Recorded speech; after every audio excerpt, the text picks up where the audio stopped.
السلام عليكم، اش اخباركم؟ نتمنى تكونوا كاملين بخير وباحسن الاحوال يا ربي.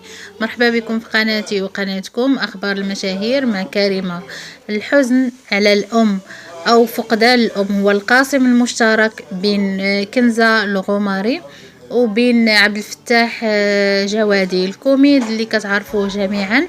وبالنسبه للكنزه فهي يوتيوبرز راكم عارفينها، واللي ما عارفاش هذه هي الفرصه. فخرجت بواحد الفيديو كنزه اللي قالت فيه على انها لحد الساعه مازال ما متيقاش بان الام ديالها توفات، ومازال كتعيش واحد الحاله ديال الحزن، وكتحاول ما تشوفش الفيديوهات اللي دايراهم ماماها وما كتحاول ما تسمعش الصوت ديالها.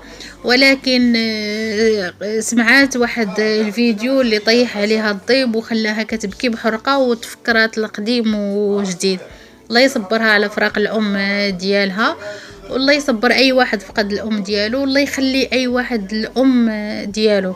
وبالنسبه لعبد الفتاح جوادي فهو كيشكر المتتبعين ديالو اللي قدموا ليه واجب العزاء واللي واساوه، والناس اللي صيفطوا ليه ميساجات. فكيقول ان فراق الام راه صعيب وصعيب بزاف، والله يقدروا والله يصبروا على فراق الام ديالو. كيطلب من المتتبعين ديالو انه اللي عنده الام ديالو يتهلا فيها ويحافظ عليها.